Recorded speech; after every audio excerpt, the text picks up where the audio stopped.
Hello, my name is Sharika. Thank you for joining me again today as we dive more into the topic of effective communication and understanding exactly what effective communication is, means, and even the different components of communicating effectively. So, in my last video, I talked about being direct and not using jargon and making sure that your message is for your intended audience. Today, I want to talk about nonverbal cues, meaning the body language, the movements, facial expressions, all of the things that still are a part of our communication that we sometimes don't even think about or don't realize that it's speaking even more than the words that we're actually saying. And so, I want to talk about nonverbal cues and then, of course, include some biblical principles because I do believe in faith based biblical, I don't know why that word is always so hard for me to say, but faith based and biblical guidance in our careers and in our advancement. And I do believe that it's important and it should be the foundation of all that we do. And so, in talking about nonverbal cues, um, so many different things can be a part of that. And I think the very first time that I realized how important nonverbal cues were was when I was back in corporate and we were going through some organizational changes and they told me that I would be reporting to a different person.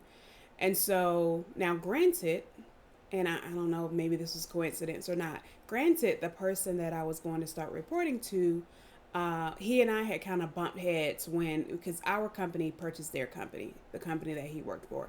And so he and I kind of butted heads because I just didn't like the way that he spoke. I guess he was used to speaking to the employees that he worked with at the original company one way. And I mean, we can all deal, regardless of our levels, we still need to treat each other with respect. And I just didn't feel like I was getting that from him. And so anyway, he and I had kind of had some words online and nothing serious. So basically, just to give the scenario, he had asked me for something, and he was in another state on the other side of the country. So he asked me for something. At that time, I can't remember if I was in a meeting at lunch or something, but I wasn't available.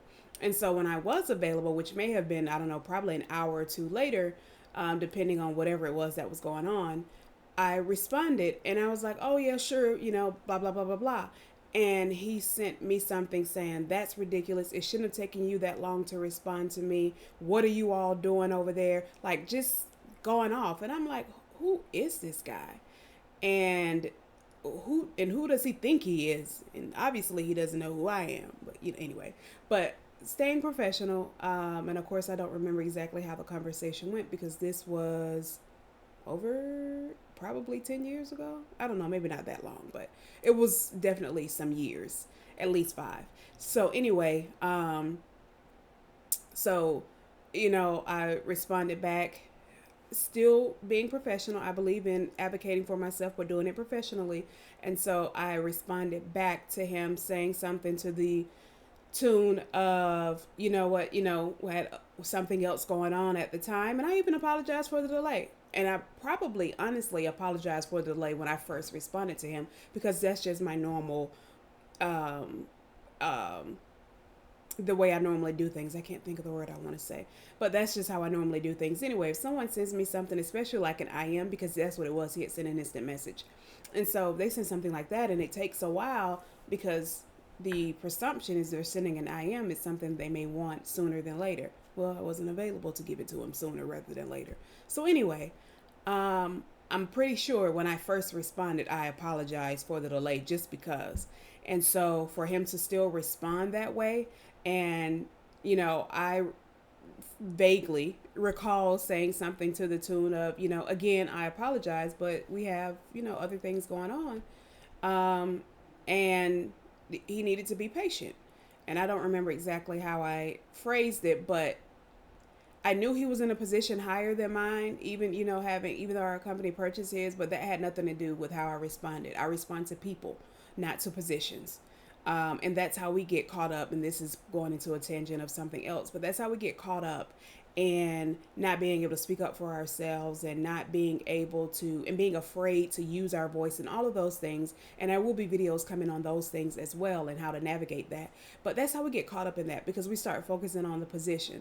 We are all people, we were all created equally, and just because your check has more zeros on it than mine does not mean that you automatically um, receive more respect. Everybody deserves respect. And I like to feel that I treat people the way that I expect to be treated. And the way, well, actually, they say the rule is don't treat people the way you want to be treated. Treat people the way that they want to be treated. I don't know. That's what I heard. Take your pick on which one of those you want to live by. But when it's all said and done, treat people with love and in love and with respect. Anyway, off of that tangent. So this particular guy, we'd had some words, and this particular day, he and a couple of other people from that company had come to our office to, meet people face to face, put, faces with names, and because we were going to all start working together closely.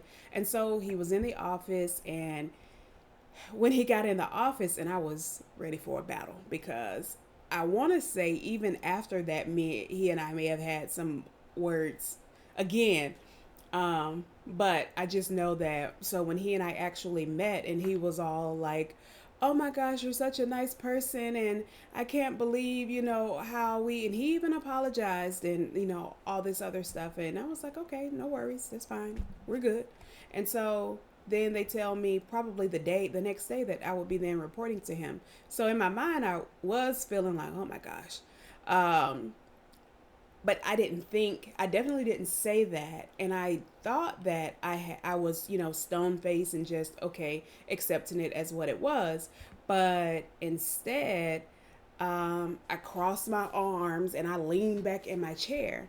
And so the person delivering the news, who was over both of us, he was like, you okay?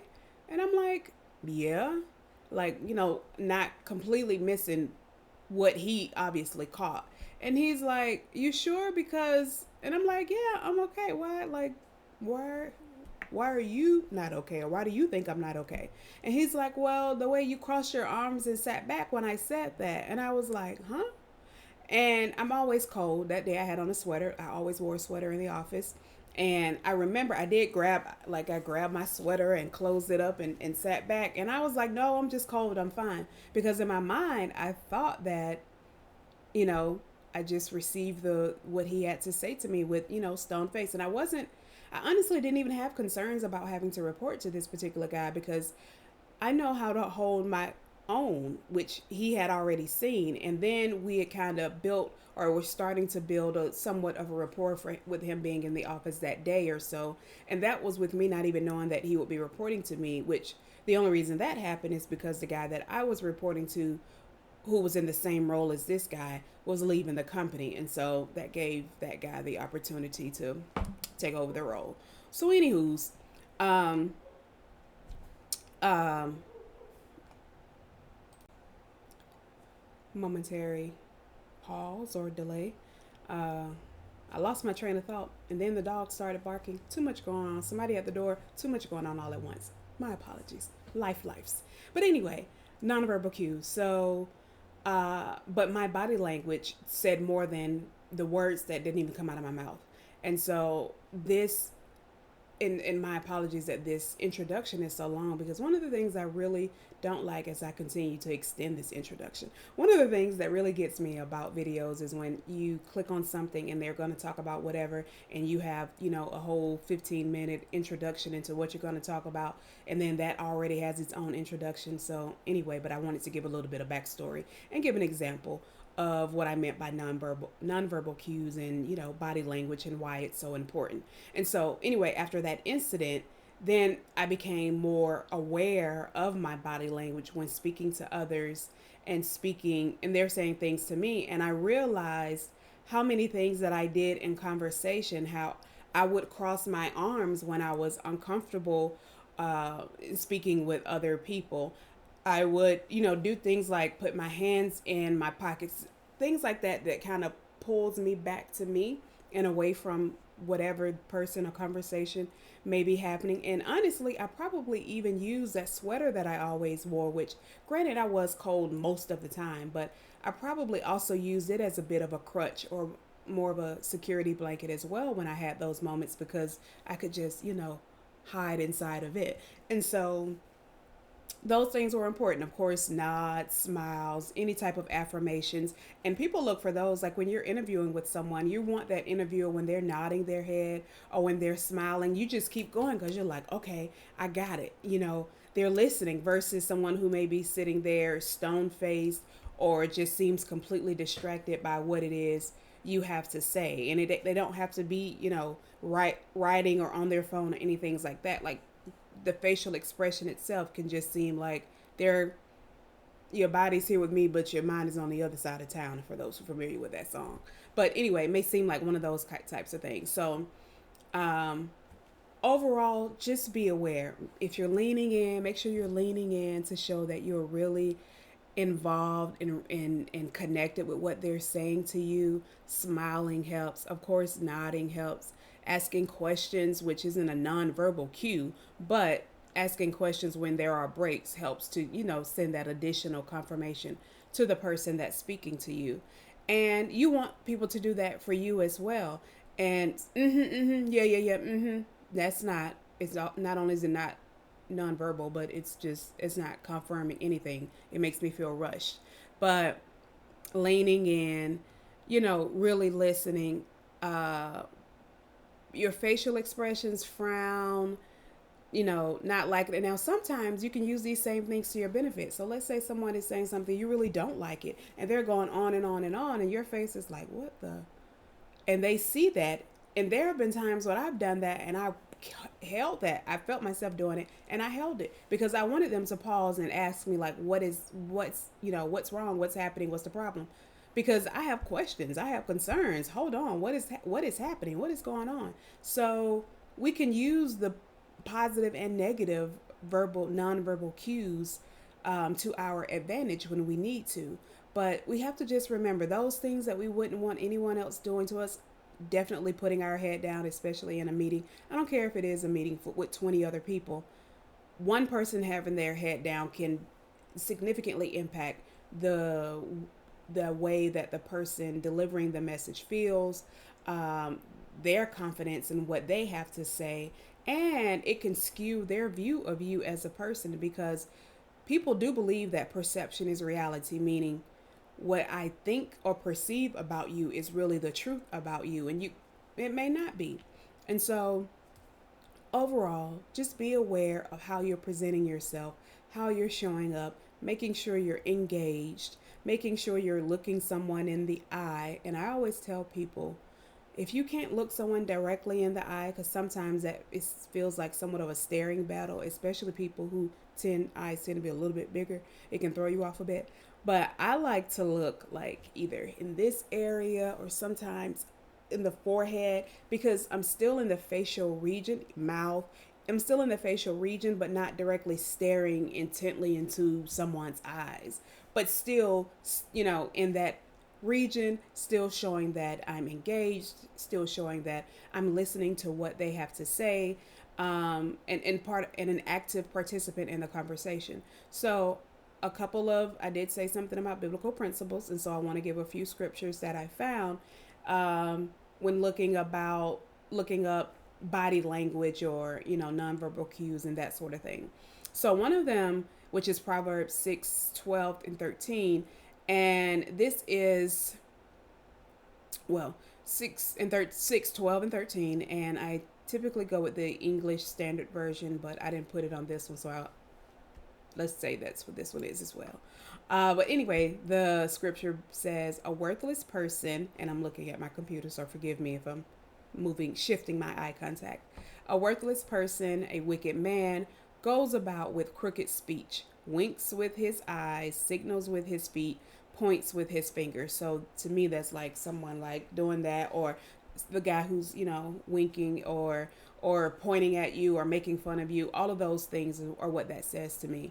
And that's not some. None of those are things that, for the most part, are positive. A wink, our grandparents made. Our may wink at us or something when they see us, or people that we're close to, or sometimes when you're not able to wave or say hello, you may catch, eye contact, and that person may give a quick wink, do a quick wink, and you're like, okay. So a wink can be positive or negative. It just depends on if you know the person, how close you are with that person, how comfortable you are with that person. But the other parts of that says, a crooked speech means speaking negatively or speaking, gossiping, speaking about someone in a bad way, winks with his eyes, signals with his feet. When you put all of that together, then it's negative. And points with his finger. So points with his finger, signal with his feet, like using your feet to point, winks with his eyes. These are all nonverbal cues.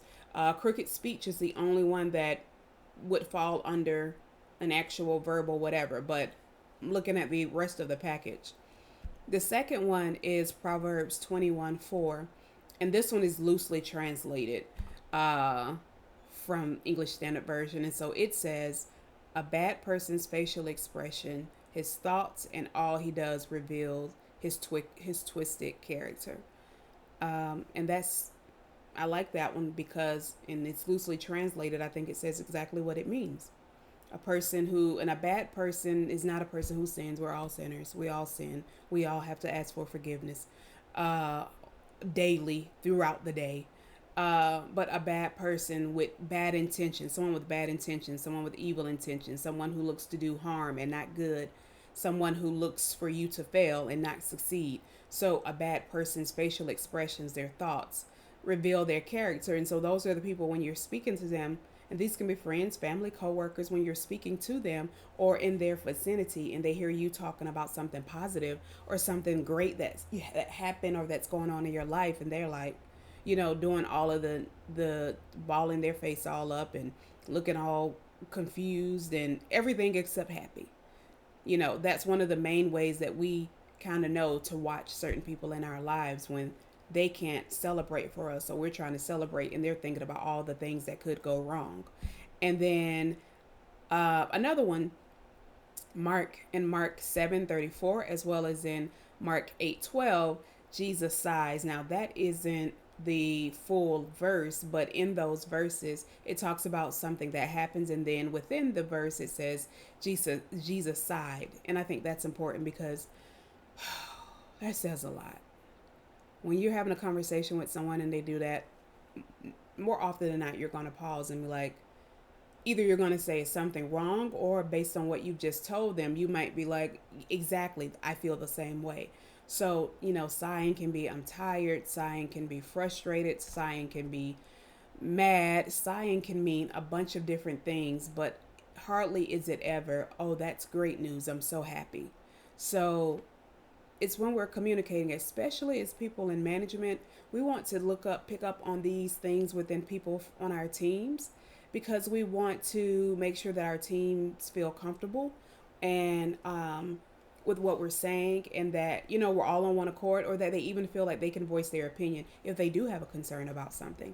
And then of course we all know Jesus wept, which again is another physical, nonverbal way that we can see someone's expression and how they feel. So anyway, those are some of the tools or tips, tricks, however you want to call them, on how to use our nonverbal cues, or how they are perceived, how our nonverbal cues are perceived by others, and just being cognizant of that when we're having conversations with others within our family, within our corporate life, everyday life, family, friend, personal, career, whatever the case may be. Thank you again for your time. My name is Sharika.